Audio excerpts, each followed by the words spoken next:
Good morning, everybody. We'll be starting here shortly. And welcome to all our guests here today, and welcome to everybody. We'll gather our seats, and we'll begin with a word of prayer in a minute.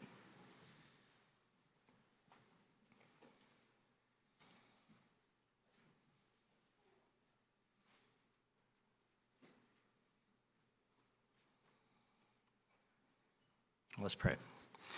Dear Lord, thank you for this day that we could gather together to worship you in spirit and truth. Thank you so much for all you've done for us. Please be with Chris and all the other teachers as they proclaim your word today. I pray that we listen today with undistracted minds, that we dwell on your word, that we think about this time, that even though it is a period of silence, we see how you are paving the way for the entry of your Son into this world and the eventual victory over all your enemies, even death. In your Son's name we pray. Amen.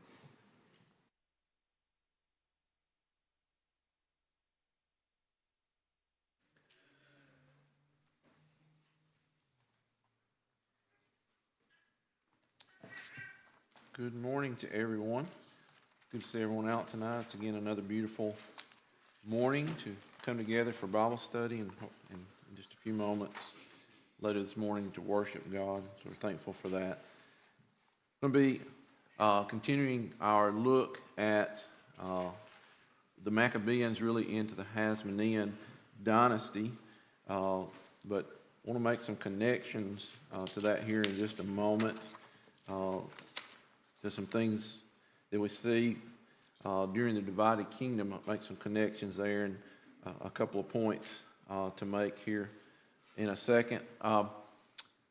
Send some notes out, just what we have looked at and some things we'll be looking at today. I sent that out by email. Made some copies, kind of outline notes to make it maybe a little easier to follow. And so if you'd like those, Alan has got a stack of those. And so if you just raise your hand, he'll be happy to bring you one of those copies. It's just some notes about some of the stuff we'll see on the PowerPoint, maybe a couple other things just to maybe keep that in order, and you're welcome to those. But I also sent that out by email as well. If you want to turn over to 2 Chronicles 25, we're going to be there in just a moment. Okay. In a little bit before we get there, so we'll be okay here for a bit. So what I wanted to look at is, if you remember last time, we had saw the zeal that Mattathias had for God and for the defilement that was being done in Jerusalem, and especially to the temple. And it said that he vented with anger, a zealous anger for God against those that were doing those things. And he reached out and obviously struck down the Jew that stepped forward and basically what we would think is one of the Hellenists that was like, this is fine, we'll be happy to do that. And he said, no, we're not going to do that. And he struck him down and killed the Syrian officer. And with those events launched what we would call the Maccabean revolt. He and his sons fled to the hills and began to conduct a guerrilla warfare against, again, the Syrians, the Seleucids that had control of the area. And we noticed, or hopefully you noticed, as that was taking place, there was a great deal of zeal and fervor to banish these Gentiles, as it were, from the holy city and from the temple and those things.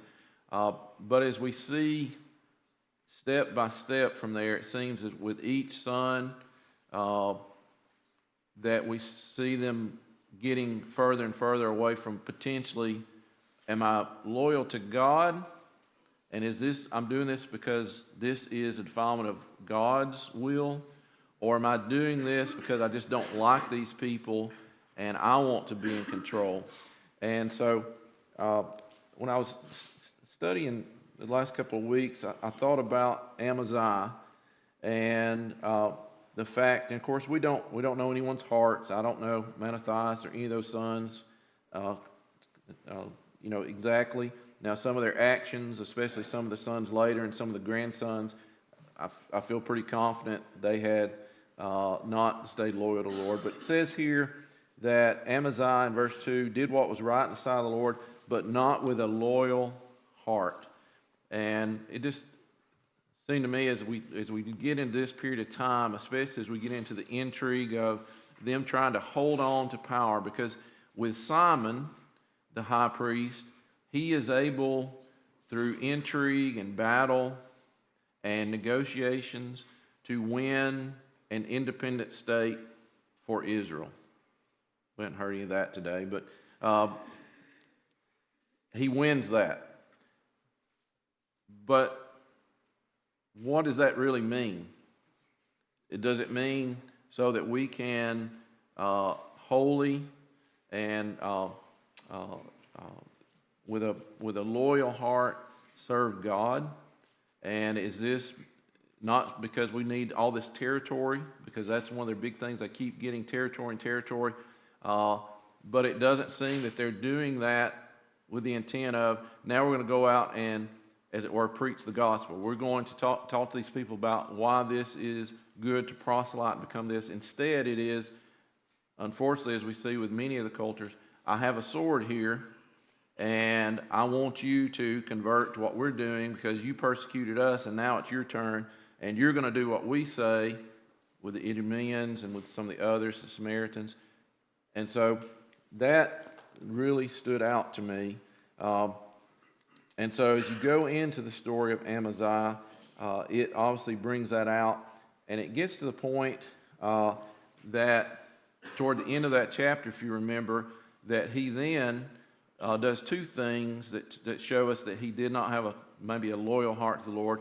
First of all, when he is given a victory, this is Amaziah, over the people of Edom and others, what does he do?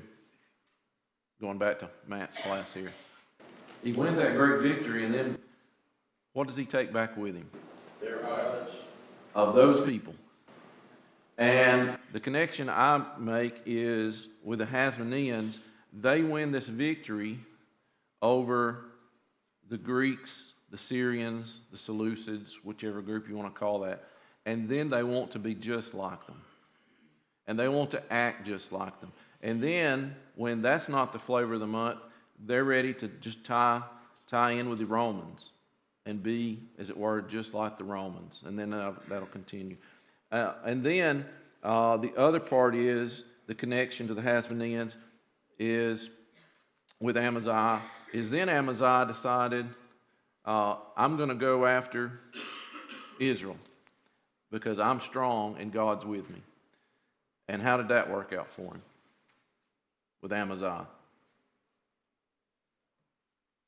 Did he take over Israel and because God was with him? No. In fact, he is completely defeated and, in fact, humbled tremendously. In fact, Joash told him, you need to just go back home. You don't know what you're talking about.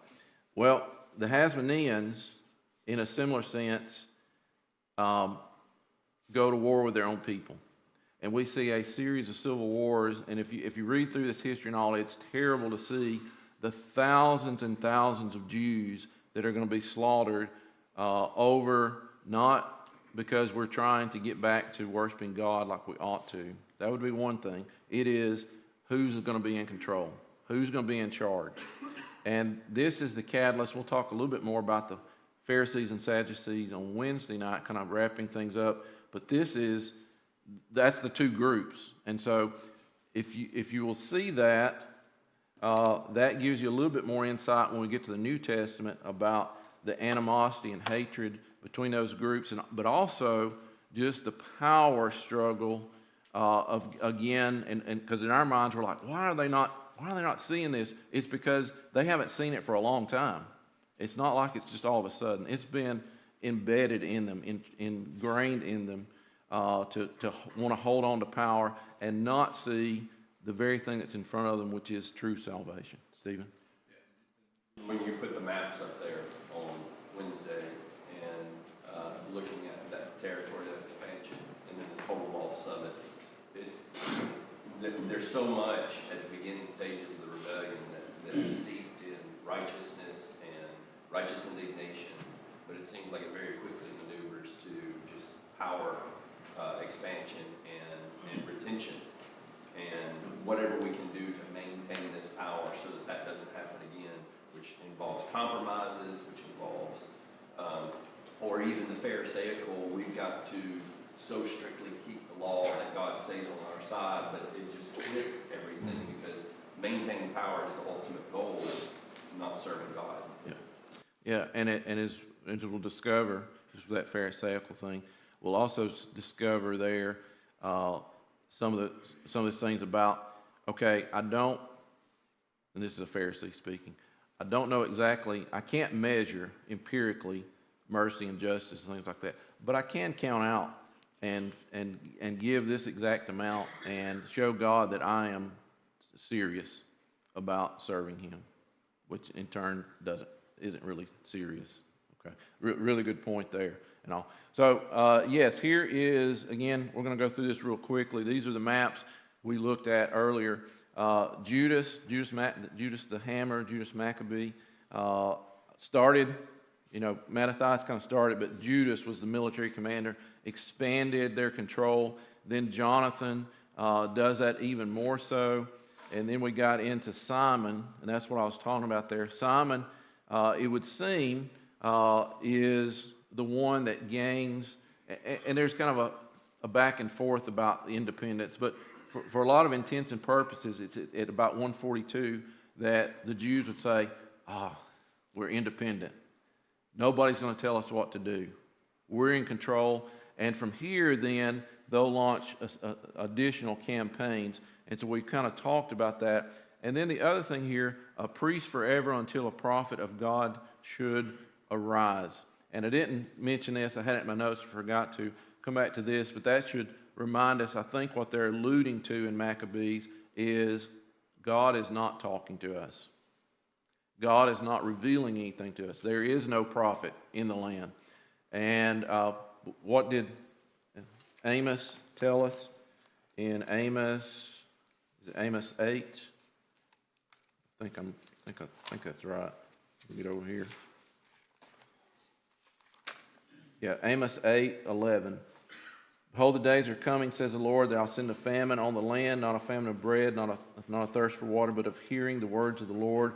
They shall wander from sea to sea and from north to east. They shall run to and fro, seeking the word of the Lord, but shall not find it. Now, obviously, greater extent of what Amos is talking about there, but I think they're alluding to the fact that we're not sure, and so we're going to this guy's done a lot for us, and so he's not of the line that we've been taking the high priest from.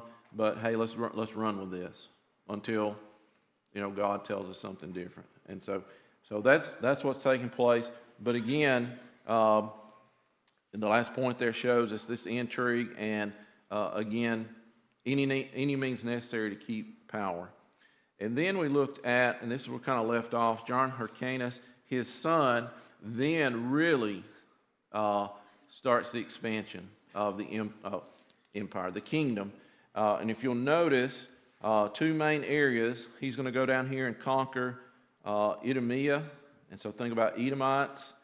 And he is going to force them by threat of death that you're going to convert and do things the way we tell you to. And in fact, you're going to take on circumcision. And so that's going to create that issue. And then he goes up and he takes Samaria. And then he goes up to Mount Gerizim. And he, again, because they're worshiping incorrectly. And so I'm going to take care of that. That sounds good. And he's going to destroy that temple that's on Mount Gerizim that they've been worshiping, because in their minds they're worshiping God, but again it's a diluted type of worship, and so he'll do that, but of course creating a further rift between he and the Samaritans. So again, the things we're doing here are laying the groundwork for relationships and groups of people as we get into the New Testament. And then it gives us maybe a better understanding of when Jesus starts interacting with a lot of these different groups, how he approaches that, how he sees that, which is different than the Maccabeans and the Hasmoneans, and even Herod, the Herods, I should say. Okay. All right. So let's see. There was one other thing I wanted to mention. I think this is from 2 Maccabees. This is Judas saying this, just to kind of finish up this point. As they were going to battle, he said, "They trust in weapons and acts of daring, but we trust in Almighty God, who can by a mere nod destroy not only those who attack us, but even the whole world." And I would say amen to that. It's just they don't hold again, I think, with a loyal heart. So one point, if you can take it with you today, from a biblical perspective is, even if we're going through the motions, even if we're doing the right things, even if we, in a sense, have a zeal and a fervor for what we're doing, with that is that zeal and fervor directed toward a true love of God, faithfulness to God, a love for His people and all, and to the point where we don't turn against His own people, just so we can hold on to power. All right, so let's move on. And this is our next king, Aristobulus the First. And so if you'll notice here, let me get to my notes, catch up with us. He is king only for a very, very short amount of time. And this is the son of John Hyrcanus. And he continues to gain a little bit more control for a very short amount of time. It tells us some of the references say he's the first one that started saying, "You can call me king." King Aristobulus. Okay? Doesn't last very long, but he is married to a lady named Salome Alexandra. And that's important because she is going to be a major power broker for a number of years. We don't see that happen very often, but she is going to be very influential. So he dies, he gets sick and he dies. And if you notice here, that he is, like kind of what we said, he wants to make sure he stays in power. He puts his own mother in prison.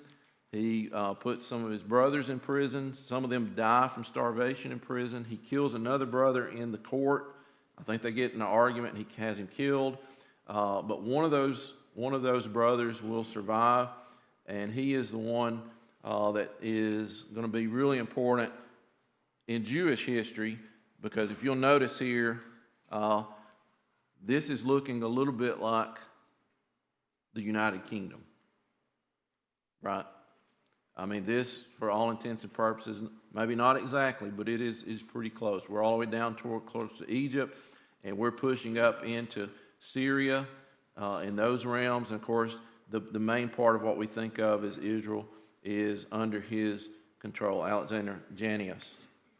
And so again, he proclaims himself, "I am the king, I am the high priest." All that's in one package, and he's in charge for quite a long time. And he marries Salome Alexandria. So she's not mourning too long, and she's ready to marry another brother because she sees an opportunity, I think, for her sons. And we'll talk about those. But the interesting thing is, it's during this time that Alexander is, he and the Pharisees, there's already been a falling out between them. I guess I should go back.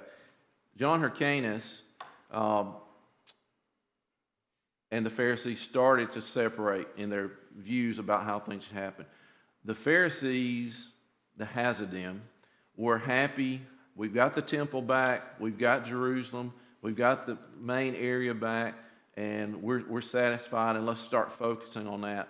Whereas opposed to the Hasmoneans were like, we've got to keep expanding, and they disagreed on that part. Then they started to disagree on policy, I guess you would say, but also on some religious decisions. And so that rift becomes really wide with a measure that Alexander does, a calculated measure to make sure that he lets them know where his loyalties lie, which is with a group that becomes, probably at this point they're known as the Sadducees. The Sadducees, if you want to think of it this way, they are Jews, but they are very much entwined with the Hellenistic way of life. And that is what we've been talking about. Power is the most important thing. Not necessarily, yes, you need to, we serve God and we worship God, but we've got to have the power first. That's kind of their slant. We've got to have the power and then we can do the other. So we've kind of got out of control, out of sequence there. But at the Feast of Tabernacles, supposedly he was going to offer a drink offering, and instead of, as the Pharisees said you should do, and so this is one of their rituals, and that gets to be a big thing, the rituals, they said you should pour it on the altar.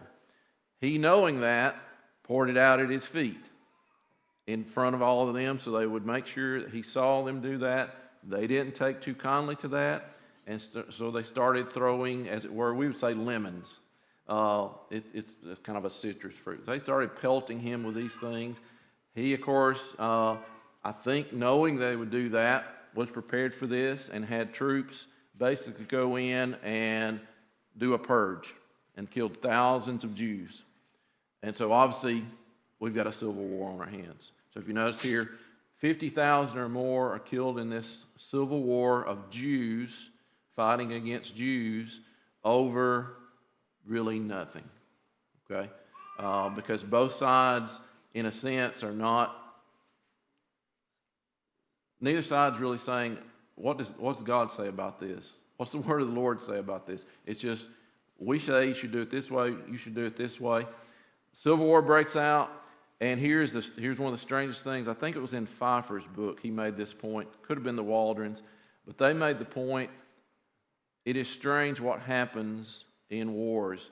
The Pharisees, the Hasidim, that had been the most bitter enemies of the Seleucids, went and allied with them against Alexander.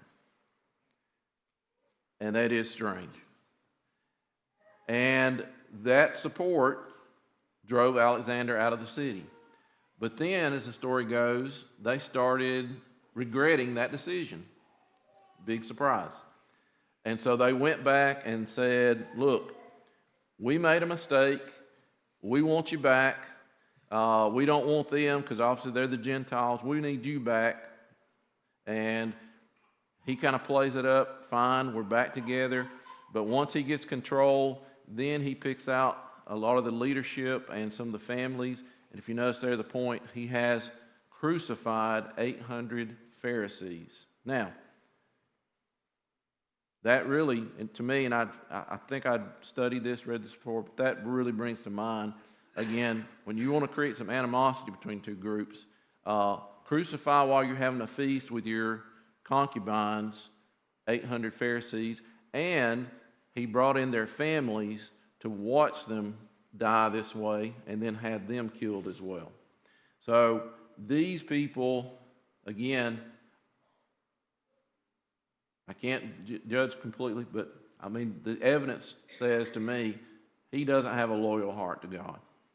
He's doing this because he wants power, and he's a very cruel man, okay? But on his deathbed, politically speaking, he tells his wife, who, by the way, has a brother that is chief of the Pharisees. His name's John. I can't remember the exact name, John something. And so he says, you might ought to try to mend fences after I die. Okay?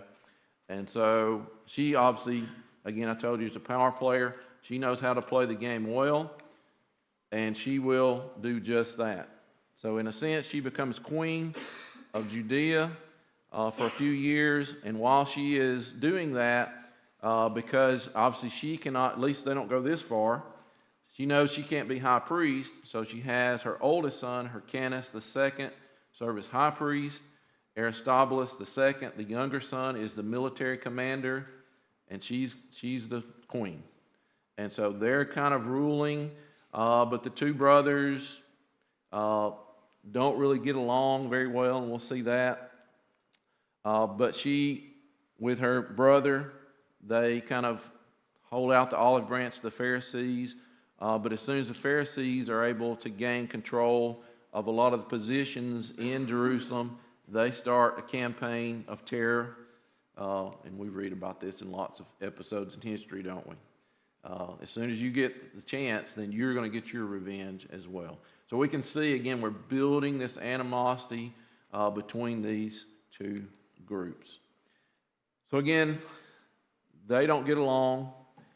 They start both secretly appealing to the Romans, who are on the rise and just right on the edge of being involved in this conflict. And obviously the Romans are all, would be happy to intercede and try to help any way that they can.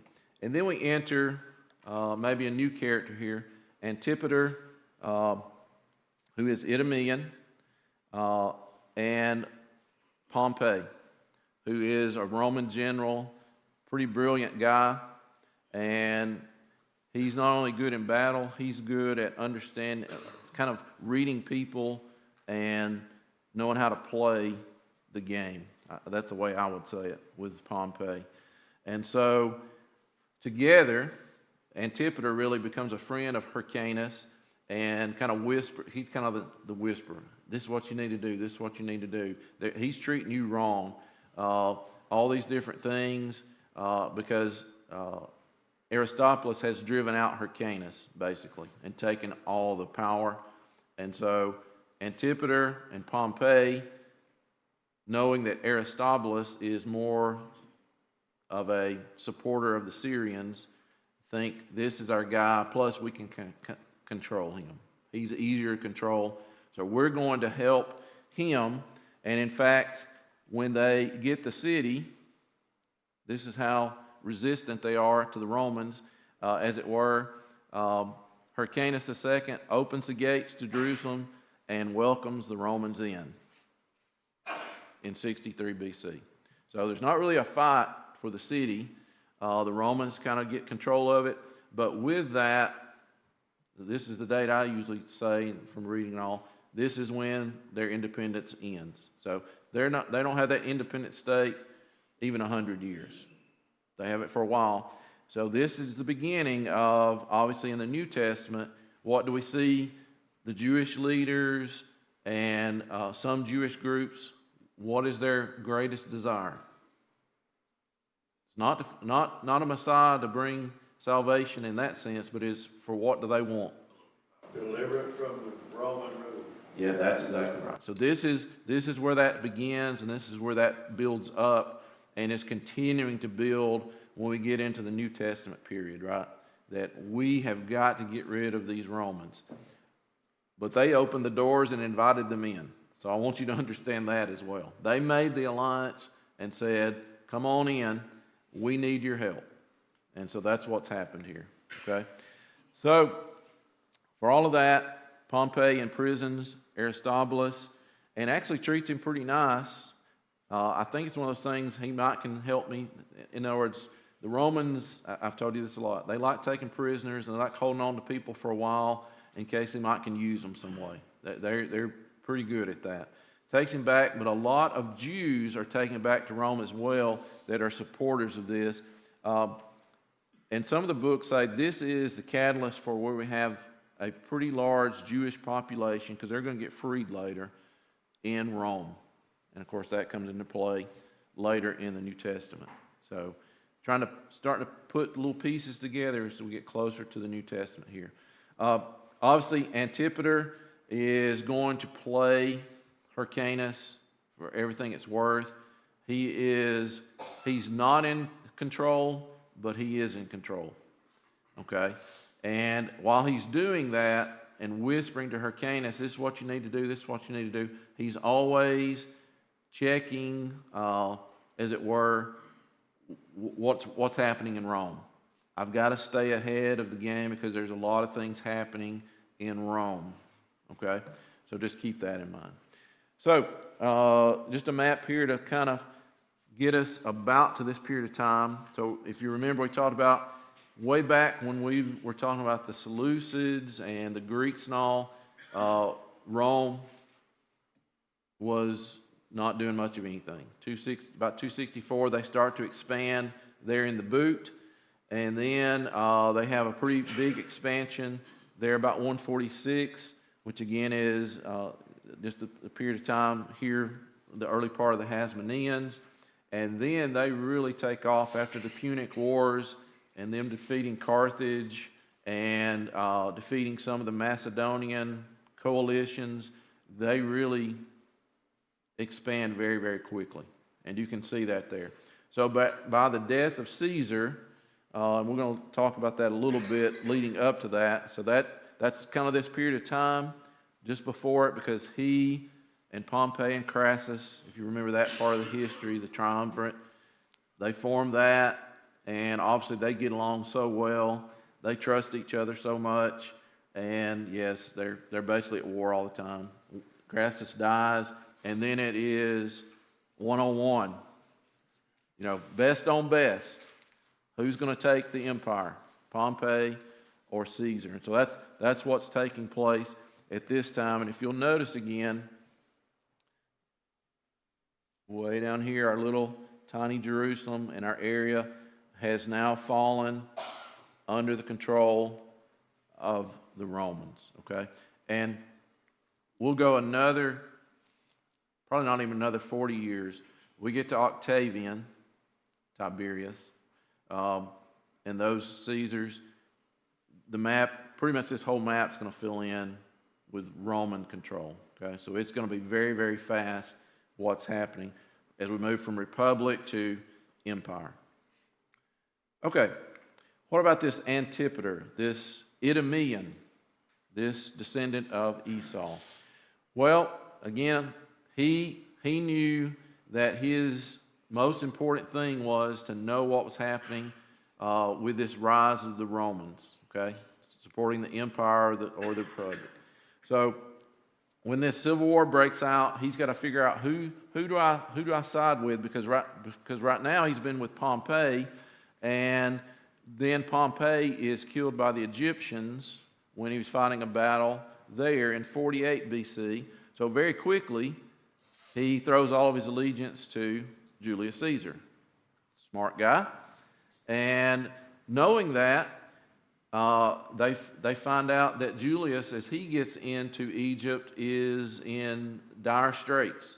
And so he rushes with his sons to Egypt and aids Julius Caesar. So here's our connection. If you didn't know if there was a connection with Julius Caesar and Palestine, there is. And so he actually helps save his life, and he will be rewarded for that. And if you notice, this is just after 48 BC. His timing works out well, because Caesar obviously is not going to be around very much longer, right? But by doing so, he's made procurator of Judea. So we start to see some of these terms that pop up in the New Testament. They have different titles for depending on what level you control. And then underneath the procurator, he secures for his two sons, and here's one that you know, obviously Herod is given the military prefect in Galilee, and then Phaziel is prefect in Judea. And so again, Palestine is coming under their control, and Antipater is again playing this game so that he can secure not only for himself a kingdom, but he's trying to secure for his family an ongoing, and I think he really wants this, a dynasty under the control. You know, he's still under the control of the Romans, but he is given quite a bit of autonomy, okay? And so he does this, I would say, in the nick of time, because, of course, Caesar goes back to Rome, and things don't work out too well for him, and y'all all know about that happening. And then that throws everything into chaos again. And so then he has to decide, who do I pick now? And he starts with Cassius. And obviously, even if you don't know much Roman history, you know, if you don't know much of it, you're like, I don't really know that name. And that you would be correct. He needs to get off of that train pretty quick and try to go elsewhere. which he will do, okay? But it's at this point of time, before he can secure any other positions, that he is actually killed, and here comes poison again, by the butler of Hyrcanus. So,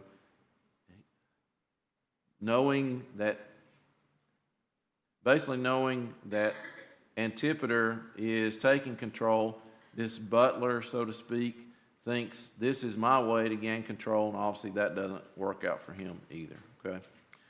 All right. And that takes us here as we get toward the end of our time today.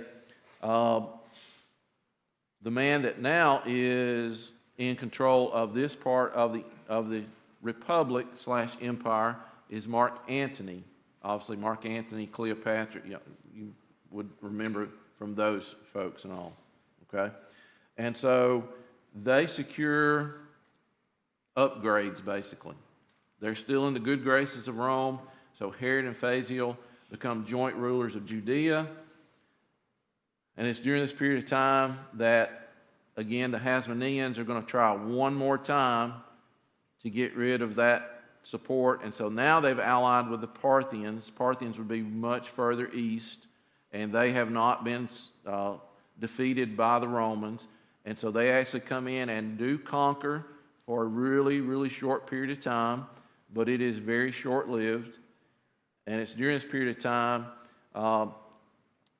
and they did this on 2 or 3 occasions. The Romans and the Idumeans, they understood, they were smart, and they would know enough of the Jewish law to know how to use it to their advantage. And they knew that if you mutilated a person that claimed to be high priest, that they could not be high priest. And so that's what they did to Hyrcanus, okay? And then this is Herod, he's making all the moves. So he's going to take care of the Jewish threat, Hyrcanus. He's going to take care of his brother. And then, while that's happening, and this rebellion from the Parthians comes, and he's starting to kind of lose control, he's like, I need to get to my allies, so he runs to Rome, okay? So Herod, our Herod the Great, is in Rome, okay? And so pretty much everyone, we've got kind of a power vacuum in Jerusalem for this period of time, because the Parthians aren't going to stay. So when he gets there, he works his magic, and he gets them to now declare him as king of Judea, even though he's not there. And they're like, you're king, but you got to go take it. And he's like, okay, can you give me some help, give me some support? They do. He builds up a coalition. He's going to go back, and he'll gain control all of Judea. And this is where then he gets rid of any threats he has. And, of course, that plays right into the New Testament. Is Herod worried about threats to his power? Does that ever worry him very much? All the time. So this is consistent, in other words, with his life, his whole life.